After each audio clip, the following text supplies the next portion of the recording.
Ustedes se preguntan cómo un candidato con tan pocas cualidades y tantos defectos pudo conseguir el apoyo casi incondicional de una parte tan grande de la población brasilera. Ustedes ya intentaron argumentar racionalmente con esas personas, pero parece que ellas están absolutamente decididas y te tratan inmediatamente como un enemigo ante una postura mínimamente contraria. Hasta tu tía, que siempre fue simpática contigo, ahora ataca tus publicaciones políticas en Facebook. Pues bien, les contaré una historia. El principal nombre de esta historia es un hombre llamado Steve Bannon. Él tiene una visión de extrema derecha nacionalista. Tenía un sitio web en donde expresaba sus puntos de vista que coqueteaban con el machismo, la homofobia y la xenofobia, entre otros. Su sitio, al comienzo, tenía poca visibilidad y su sueño era que sus ideas se propagaran con más fuerza en todo el mundo. Para eso, Bannon contrató a una empresa llamada Cambridge Analytica. Esa empresa consiguió datos de Facebook de millones de cuentas de perfiles de todo el mundo, de todos los tipos de datos acumulados por Facebook, posteos, comentarios, mensajes privados, entre otros. Con la tenencia de estos datos y utilizando algoritmos, esta empresa podría trazar perfiles psicológicos detallados de los individuos. Tales perfiles serían utilizados para saber cuáles personas estarían más predispuestas a recibir determinados mensajes. Aquellos dispuestos a creer en teorías conspiratorias sobre el gobierno, por ejemplo, o que presentaban alguna contrariedad con el escenario político actual. La estrategia consistiría en hacer que aquel individuo susceptible a esos mensajes cambiase su comportamiento, se radicalizase en sus posturas. Como las personas comenzaron a recibir las noticias y a percibir el mundo principalmente a través de las redes sociales, no es difícil manipular las informaciones, y si se puede manipular las informaciones a las que una persona tiene acceso, puedes controlar la manera en que ella percibe el mundo, y con eso influenciar la manera en cómo se comporta y lo que hace. Los posteos en Facebook te pueden hacer más feliz o más triste, te dejan con rabia o con miedo. Y los algoritmos saben identificar los cambios de comportamiento por el análisis de los patrones de tus posteos y comentarios. Así, individuos con perfiles de derechas con un tradicional discurso de no me gustan los impuestos, fueron radicalizados tornándose en perfiles paranoicos en relación al gobierno y determinados grupos sociales. La manipulación es realizada a través del miedo, con mensajes que estimulan un sentimiento de impotencia y de incapacidad de defenderse. Estimulan un sentimiento de somos nosotros contra ellos, lo que cierra a la persona a argumentos racionales. Sitios y blogs fueron fabricados con noticias falsas para bombardear directamente a las personas influenciables por este tipo de mensajes. Además de esto, fue explorado también un sentimiento de anti lo establecido, anti medios tradicionales y anti todo lo que hasta ahora estaba. Cuando las personas reciben varias noticias de forma directa sin verlas y esas noticias no repercuten en los informativos, llegan a la conclusión que los grandes medios mienten, que esconden la verdad que ahora ellos saben. Si antes los medios tradicionales de comunicación podían manipular a la población, esta manipulación debía ser hecha abiertamente, ante los ojos de todos. Ahora, todos tenemos páginas que nos mandan mensajes de forma directa. Nadie sabe qué tipo de información está recibiendo la persona que tenemos al lado o cuáles son los mensajes que están construyendo su percepción de realidad.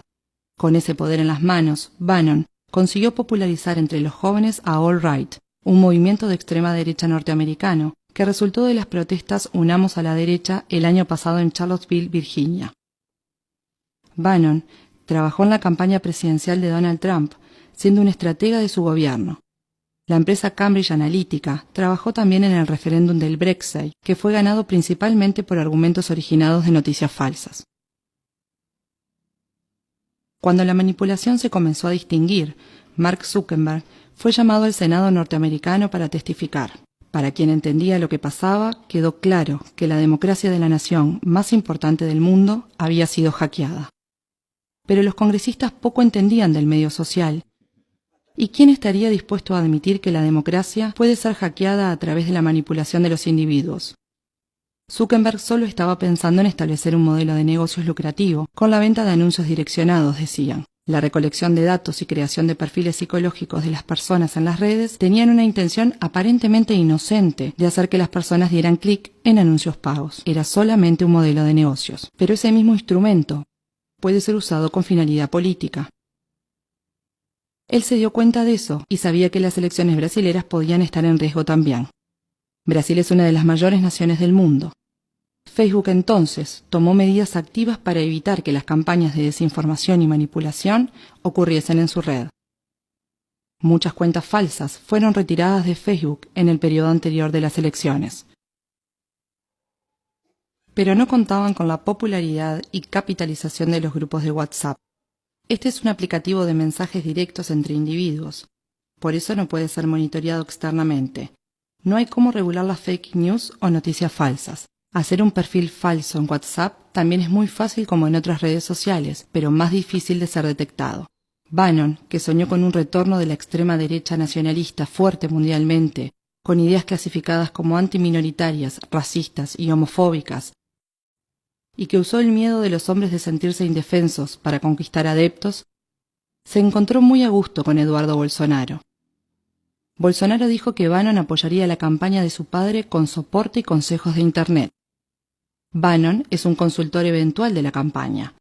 Bolsonaro fue el candidato especial para él, ya que comparte sus ideas en el escenario ideal, un país pasando por una grave crisis económica y con la población desencantada, desilusionada de su clase política. Después de las manifestaciones políticas de las mujeres en todo Brasil y de todo el mundo contra Bolsonaro, el apoyo del candidato subió entre el público femenino del 18 al 24%. Un aumento de 6 puntos después de que gran parte de las mujeres se unieron para demostrar su insatisfacción con el candidato. Esto pasó porque de un lado los grandes medios de comunicación simplemente ignoraron las manifestaciones y por otro hubo un ataque preciso a través de grupos de WhatsApp pro-Bolsonaro. Videos editados con escenas de otras manifestaciones con mujeres mostrando los senos o rompiendo imágenes cristianas, utilizadas para desmoralizar el movimiento LNAU entre las más conservadoras.